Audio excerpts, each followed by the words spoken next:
आज आपण प्रवासात 8 ते 10 दिवस आरामात टिकणारी मसाला भेंडी फ्राय बनवतो आहे।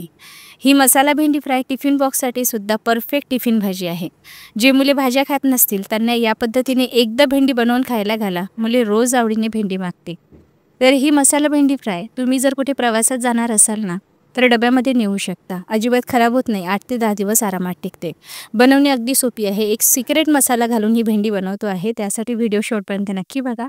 तर मसाला भेंडी बनवण्यासाठी कोवळी आणि ताजी असलेलीच भेंडी वापरायची। तर इथे भेंडी मी स्वच्छ 2 ते 3 वेळा पाण्याने धुवून घेतलेली आहे आणि भेंडी चिकट होऊ नये यासाठी व्यवस्थित आपल्याला पुसून कोरडी करायची आहे। भेंडी जर ओलसर राहिली तर चिकट होते। तर सर्व भेंड्या या पद्धतीने आपण व्यवस्थित पुसून घेऊया। तुम्हाला जर दुसऱ्या दिवशी भेंडी फ्राय बनवायची असेल तर आदल्या दिवशी स्वच्छ धुवून घ्यायची, पुसून फ्रीजमध्ये स्टोअर करून ठेवू शकता। तर भेंडी सर्व पुसून तयार झालेली आहे, आता चिरून घ्यायची आहे। तर भेंडी चिरत असताना 3 वेगवेगळ्या प्रकारे तुम्हाला चिरता येईल। जसं आपण नेहमीची भाजी बनवण्यासाठी सरळ भेंडी चिरतो ना तसंही चिरता येईल, किंवा जसं मी तिरपा कट करून घेते आहे त्या पद्धतीने चिरता येईल, किंवा उभ्या आणि पातळ अशा स्लाइसेस तुम्हाला करायचे असेल तर तशा पद्धतीने सुद्धा भेंडी चिरता येते।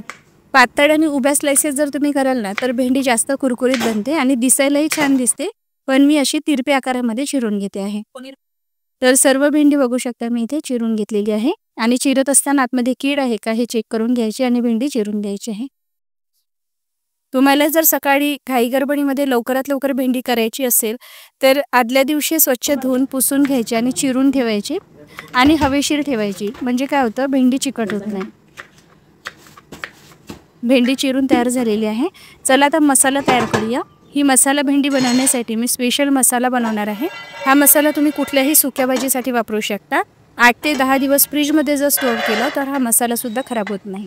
तर हा सिक्रेट मसाला बनवण्यासाठी मी जवळपास 2 ते 3 टेबलस्पून भाजलेले सोललेले शेंगदाणे घेतलेले आहे, 2 ते 3 टेबलस्पून किसलेलं सुकं खोबरं, कढीपत्ता घालायचा, 10 ते 15 लसूण पाकळ्या, अर्धा ते 1 इंच आलं, 1 चमचा जिरे, 1 चमचा सोप घालायची, 1 चमचा धनेपूड, 1 ते 1.5 चमचा किचन किंग मसाला किंवा साठवणीचा मसाला घालू शकता, 1 चमचा लाल तिखट, अर्धा चमचा हळद घालायची आणि मिक्सरला फिरवून घ्यायचं।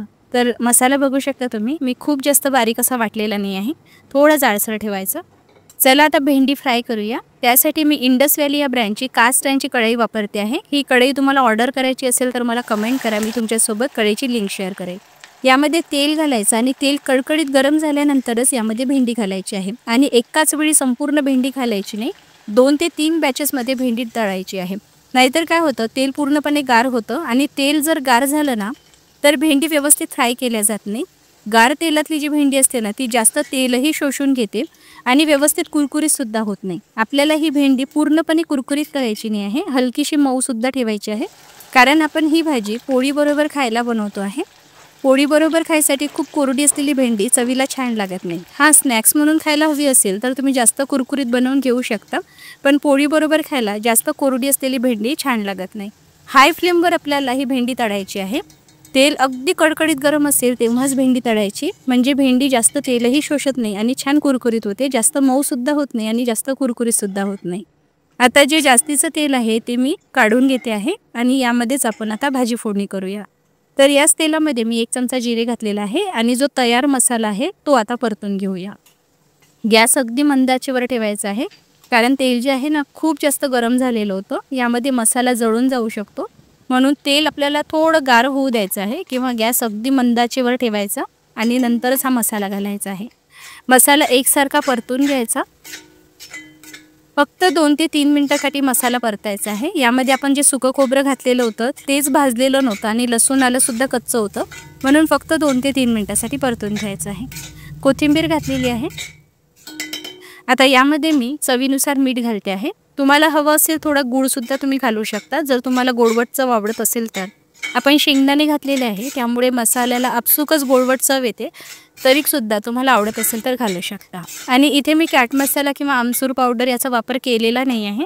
तुम्हाला हवं असेल तर चटपटीतपणा देण्यासाठी तुम्ही आंबटसाठी दुसरं काही ऑप्शन घालू शकता, जसं आमचूर पावडर आहे, चाट मसाला घालू शकता किंवा सर्वात शेवटी लिंबाचा रसही पिळू शकता। पण इथे मी आंबट अशी चव नाही देत आहे, तुम्हाला गोड आंबट चव आवडत असेल तर घालू शकता। आता तळलेली भेंडी घालायची आणि 2 ते 3 मिनिटांसाठी परतून घ्यायची। भेंडी तळत असताना पूर्णपणे शिजलेली होती, त्यामुळे इथे आपल्याला जास्त शिजवण्याची गरज नाही, नाहीतर भेंडी जी आहे ती कुरकुरीत राहणार नाही, खूप जास्त मऊ पडेल. वरून चिरलेली कोथिंबीर घालायची आहे. नीट एकदा परतून घ्यायचं. भेंडीला जर तुम्हाला चटपटी चव द्यायची असेल तर यावेळी तुम्ही सर्वात शेवटी लिंबाचा रस घालू शकता किंवा आमचूर पावडर, चाट मसाला घातला तरीही चालणार आहे. पण कास्तांच्या कढईमध्ये भाजी असताना किंवा आयरनच्या कढईमध्ये भाजी असताना आंबट कुठलाही पदार्थ घालू नका.